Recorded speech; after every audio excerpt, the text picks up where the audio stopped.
My name's Sewell. I designed the hair and makeup for the film. It was so emotional when I read it. I loved the idea of it. Even though it's set in the future, it's not like, miles ahead in the future. It's like 20 years ahead, so it's all feasible and possible. And I loved Augustine. I thought he was an interesting character. From the point of view of working on it, I liked the idea that we were going to have extremes. We were going to go to Iceland and have extreme weather, because I do think that gives me work to do when you have to recreate that. And then of course being in a space script. But I thought the script was excellent. Biggest challenge was actually not the space look, although we did have to take on board the length of Felicity's hair, because she had quite long hair when she'd been cast, and it would have to have just gone in a bun, because it's very difficult to see hair in gravity, because it moves, it floats around, and I think it would have cost a fortune. She's allowed me to cut her hair, which means that her hair can be loose for some of the scenes, and when we do have the zero gravity, then we don't have that problem, so the VisFX supervisor, Matt, not giving me a hard time.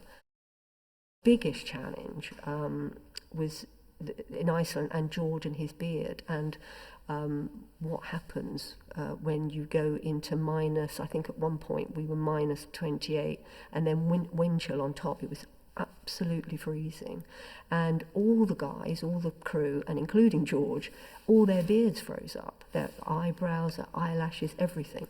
And that's great when you're up there. And we had an amazing scene which set the look, and I think that was what was so brilliant about going to Iceland first. It sets the look. The only problem is I have to recreate it in a warm studio. It was brilliant because I got little prosthetic pieces made which recreated the frozen moustache, and then there's all these different products I used to, and actually it worked really well. I was really, really pleased. The other thing George did, which made me laugh a lot, is when we did freeze him, and then even the next day up in Iceland, the weather had warmed up slightly, so it wasn't freezing. And he said, "What do we do about this?" And I went, "Well, my idea was, can I give you a Evian spray, like a water atomizer?" And I thought that if you just sprayed your beard, it would freeze. Now, it did the first time, and again, looked great. Then the next day it warmed up a little bit more, and that wasn't happening. So the funniest thing I ever saw was George Clooney spraying his beard, getting into a 4x4, getting them to drive him across the glacier with his head sticking out the window so he could get wind chill, and it worked. I was quite minimal in designing the looks for this film. I make Felicity up and I do her hair and makeup, and I just really make her look like she's got no makeup on.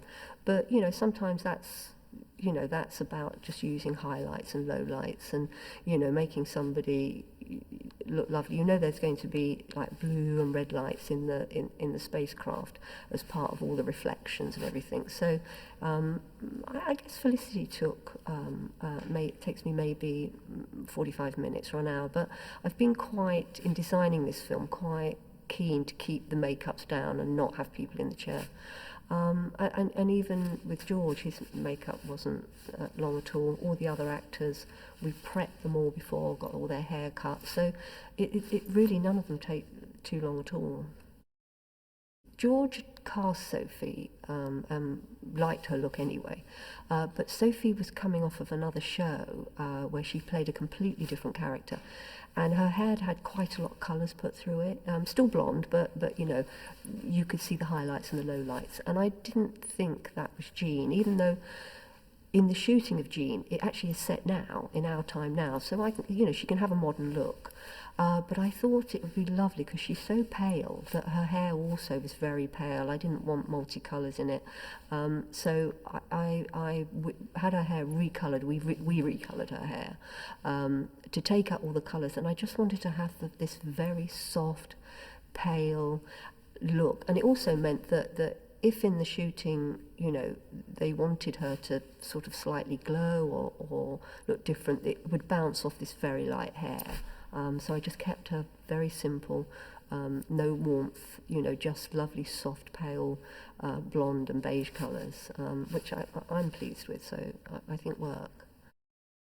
What was so lovely about Kaylin's own look, and I didn't want to change, and it went with her wide eyes and her innocence, was the fact that she had looked like she hadn't been groomed or been to the hairdressers, and I think that worked really well with the beginning of the story, where it's set up that there's a mother running trying to look for their child, so you would believe when this little character in the little yellow dress, which was beautifully done by Jenny, that you could believe that this child had been left behind. And we always kept her just a little bit messy, just a little bit sort of dishevelled, and I made sure that she never got any weather tan, because she was brilliant. She was up in Iceland on the glacier with us, which was tough, and she was so, she was good, and we always made sure that she stayed,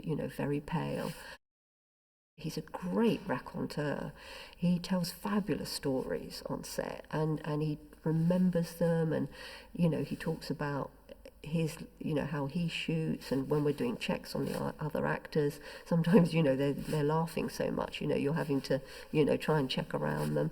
But he talks all the time. He loves other actors. He loves being with them, and I feel that also he's because he's a great filmmaker. Certainly as a crew member, I've really enjoyed working with him. I've enjoyed watching him.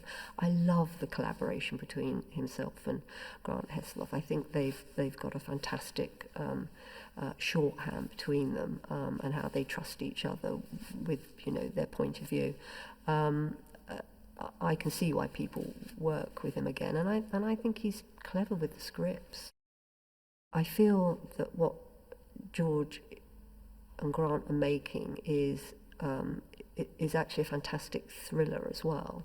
And I think people, I don't know, I mean, it's also, the relationships between, a father and his daughter. I think it's clever the way it comes all the way back round, because you're not sure, you don't know the relationship between Sully and Augustine.